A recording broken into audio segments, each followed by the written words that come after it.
안녕하십니까. 에이스 팀장으로 변신하기 서영건입니다. 자, 오늘은 19강 팀 분위기 변화와 관련돼서 같이 한번 살펴보도록 하겠습니다. 우리가 이제 일상적으로 조직 생활, 팀 생활 이렇게 하다 보면 잘 될 때도 있고 안 될 때도 있고 또는 뭡니까? 이렇게 평이해서 쭉 가다 보니까 뭔가 좀 변화가 필요한데, 그러니까 평이하긴 하지만 뭔가 좀 변화가 필요한데 이런 경우도 있지 않습니까? 자, 그래서 사례를 한번 통해서 살펴보도록 하겠습니다. 최근 업무 수행을 관찰해 보니 팀원들은 거의 매일 강도 높은 업무 수행. 그죠? 요즘 조직이 인원이 딱 플랫하다 보니까 이게 여유가 없다 보니까 그죠? 다들 어떻게 보면 일이 많잖아요, 그죠? 자, 그런 상황이고 피곤한 기색도 역력합니다. 그리고 몇 주째 성과도 제자리 걸음인데 팀원들 간의 교류나 의사소통도 거의 줄고 책상 앞에서 자신의 일만 묵묵히 하는 분위기입니다. 그러니까 일상에 어떻게 보면 조금 매몰돼서 쭉 가는 분위기죠, 그죠?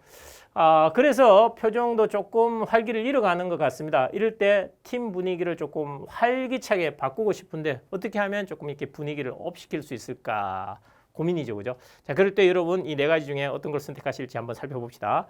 첫 번째, 1박 2일 팀 워크숍을 떠난다, 그죠? 가끔 아마 저도 예전에 조직 생활할 때 이런 경우 많았는데 한 번씩 이렇게 워크숍 갔다 오고 서로 하다 보면 또 분위기가 좀 업되는 경우 있죠, 그죠? 자, 두 번째, 책상 배치를 바꾸고 환경의 변화를 준다. 그러니까 이제 사무 공간의 변화를 주더라도 사람들이 조금 리마인드 되는 경우 있잖아요, 그죠? 그래서 나를 잡아서 책상을 재조정하고 위치를 좀 바꾸고 이래서 환경 미화를 다시 하는 경우 또 새롭게 될 수도 있겠습니다. 자, 세 번째, 팀 이벤트, 영화 관람, 호프데이를 자주 가져서 의사소통 기회를 누린다. 그렇죠. 그러니까 이럴 때 사적 자리에서 자유롭게 만나서 담소 나누고 이러면서 서로 소통하고, 그죠? 그렇게 해서 분위기를 전환할 수도 있겠습니다. 자, 네 번째, 솔선수범하여 항상 미소와 칭찬 위주로 대화를 실천한다. 그러니까 팀장님이 먼저 나서셔서 팀원들한테 적극적으로 인정, 칭찬하면서 분위기를 업시키는 겁니다. 자, 요 네 가지 중에 여러분은 무엇을 먼저 한번 선택해 보시겠습니까? 자, 선택하셨죠? 자, 그럼 같이 한번 살펴볼까요? 자, 사기와 활력이 침체된 팀의 분위기를 좀 이렇게 업시키기 위해서는 전략적인 개입이 필요한데 이럴 때 이제 유의할 부분이 있습니다. 뭐냐 그러면 팀장님이 스스로 할 수 있는 일부터 먼저 하자. 무슨 얘기냐 그러면 사실 구조를 바꾸거나 시스템을 바꾸거나 팀의 뭡니까 제도를 바꾸는 것은 굉장히 장기적인 노력이 필요한 거죠. 그리고 자원이 많이 투입될 수 있습니다. 그죠? 그래서 우선 이런 걸 처리하실 때는 자원을 효율적으로 배분하기 위해서 팀장님이 먼저 하실 수 있는 것부터 하시는 게 좋겠습니다.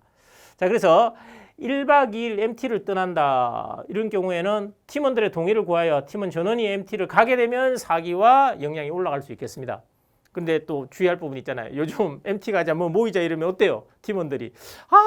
개인 시간 갖고 싶어 하는 경향이 많잖아요. 요즘은, 그죠? 그래서 그런 부분은 잘 고려하셔서 추진하셔야겠습니다. 자, 두 번째, 책상 배치를 바꾸고 환경의 변화를 준다. 책상 배치를 바꾸고 환경에 변화를 주면 팀원들과 고객들이 이렇게 좀 분위기가 업될 수 있겠습니다. 그런데 그러려면 뭡니까? 물리적으로 시간하고 비용 이런 게 들 수 있겠죠, 그죠? 그래서 그런 부분 자원이 충분한지 이런 것도 한번 고려해 보시는 게 필요하겠습니다.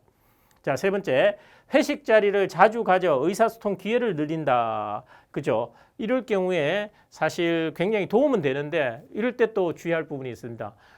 뭐냐면 팀 예산도 정해져 있잖아요. 그래서 자주 가질 때 예산에 문제가 있을 수도 있고 또 특히 요즘 같은 경우에는 뭡니까? 회식하자 이러면 개별, 그죠? 젊은 분들은 좀 싫어할 수 있잖아요. 그죠? 그래서 거기에 조금 잘 맞추는 것도 필요할 것 같습니다.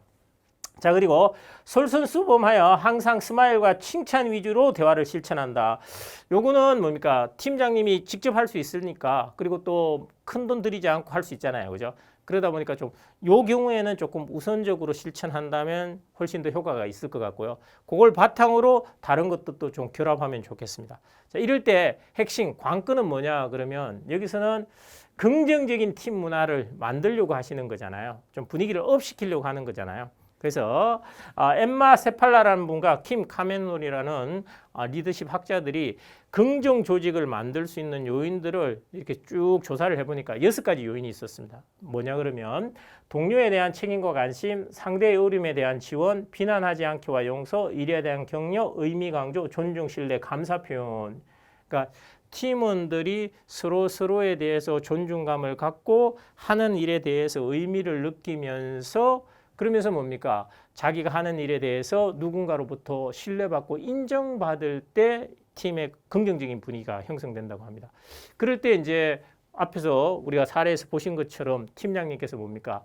감사의 표현하고 존중의 표현하면서 일의 의미를 느낄 수 있도록 계속 이렇게 해가시면 사실 팀 분위기가 적극적으로 빠르게 변화한다. 이렇게 막 눈에 바로 보이진 않겠지만 지속적으로 실천하실 때 장기적으로 효과가 있을 수 있습니다. 자, 이 점을 고려하셔서 적극적으로 활용하셔서 팀 분위기를 긍정적으로 만들어서 에이스 팀장으로 거듭나시길 기대하면서 다음 시간에 뵙도록 하겠습니다. 감사합니다.